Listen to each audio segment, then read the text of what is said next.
Well, it's time that we finally talk about the upcoming Sonic game, Sonic Frontiers, which it's crazy we actually now have a name for this game right here, and they actually showed something about this game in 2021, right before the next year is supposed to start.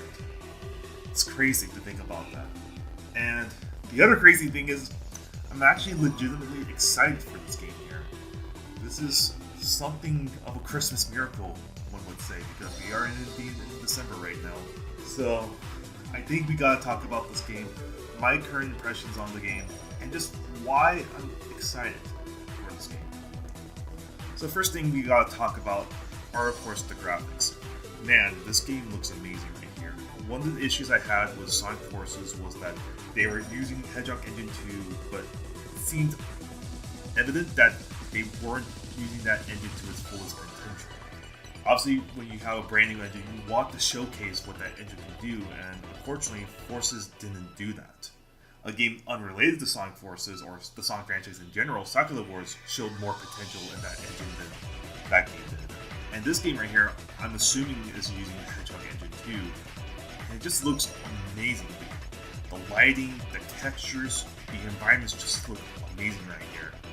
And it's something I'm thinking right here that actually looks a lot better than Sonic Unleashed. I'm just gonna say that right there. It's just an amazing game to look at this current moment in time.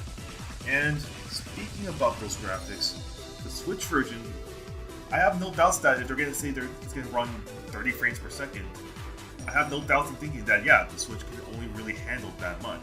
Unlike before with Sonic Forces, Team Sonic Racing, and most recently Sonic Colors Ultimate, where all those games ran at 30 frames per second, and I personally thought those games would run 60. Here, I don't actually believe this game is going to run 60 on Switch. I personally believe that we're probably going to get 60 FPS on PS4 Pro, Xbox One X, PS5, Series X, and Series S. I think that's where we're going to be seeing 60 FPS on. And that's a good thing right here, because you want to see the next gen hardware take advantage of high fidelity, high performance. And one other thing, I know some people have been talking about how Sonic's model is ripped from Sonic Forces. Here's the comparison shots right here. And I have to say, I'm not too bothered by this, and it's mostly due to the lighting. The lighting really helps give Sonic a better look. I understand the model is not to everyone's preference because of the shorter spines and what have you, but I think overall, because of just the improvements they've made to lighting and such, the Sonic model now looks better than it did in Forces, in my personal opinion. And all they had to do was touch up the lighting. And now, the other thing we need to talk about is, of course, the open world. Yes, indeed, we are going into an open world game, and they've only really shown how massive this world is going to be, the environments you can explore, things of those natures right there. And I was playing a video talking about what I wanted to see in this upcoming game, and I based it off the rumors that this was going to be an open world game. And I wanted to see a very varied open world, different environments, a lot of things you can do in the open world. And based off what we've seen so far, it looks like we have varied environments, but we don't know exactly how much you can do in this open world. Can you really just do whatever you want without getting bored? Because they haven't shown any enemies, anything of that sort right there. So I'll be generally interested to see if they do a gameplay showcase of this game and what you can exactly do in this world. Are there missions? Are there anything else in this world? But so far, first impressions are looking great, which is the opposite, I could say, when I was first reacting to Sonic Forces, where I was not very impressed. I thought the game looked bad.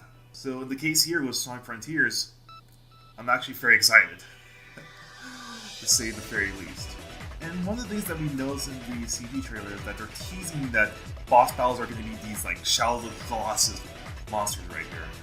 So I'll be very interested to see how's the combat going to be, because they didn't, like I said, they didn't really show much how Sonic controls, how Sonic plays in this open world. So I'll be very interested to see how he plays and how these boss battles are going to turn out. For anyone who watched when I used to be called Warrior Productions, you may remember that I made a video about right after Forces release talking about things that Sonic Team needed to do in regards to the next game, and I basically said that they needed to do a change in conventions, a change in understanding of how Sonic should play in the next game. Just take out certain mechanics from Sonic, some past conventions, and create brand new conventions, much like how Nintendo has done with Zelda, much like how Ubisoft has done with Assassin's Creed at that time.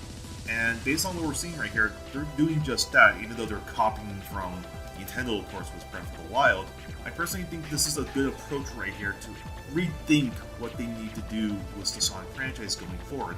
And based on Izuku's statements, they're doing just that. They're trying to reevaluate what they're doing with Sonic. And if this gameplay succeeds, they're basically going to be doing this gameplay going forward. This open world structure for Sonic the Hedgehog, which I'm personally open to because I don't want to go back to Sonic Forces where we were literally just going on straight lines.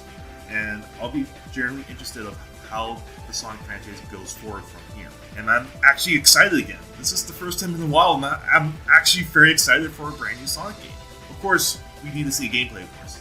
I'm not denying that. But I'm actually genuinely excited to see what Sega can do, what Sonic Team can do, what Izuku can do with this next Sonic game. This game needs to impress, of course, because Sonic has been through the ringer.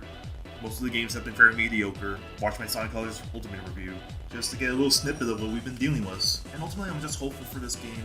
And I want to see them take risks like they did with Sonic 06, Sonic Unleashed, Things of Little Nature's right there. Even though those games had their own issues, I personally felt those games are a lot better than what we've had recently with Sonic Forces and such. And I generally just want to see Sonic be great again, in a sense. Make Sonic great again, I guess. But that's going to do it for today's video. If you liked the video, give it a like. If you had some issues, comment down below and let me know what you personally want to see in this next Sonic game. And subscribe for more videos and streams. I do live streams, not frequently like I used to, but we're going to go back to that because winter break's coming up now. But that's going to do it for today's video. The Dragon Quest II review is going to be out soonish, I hope. And you guys take care.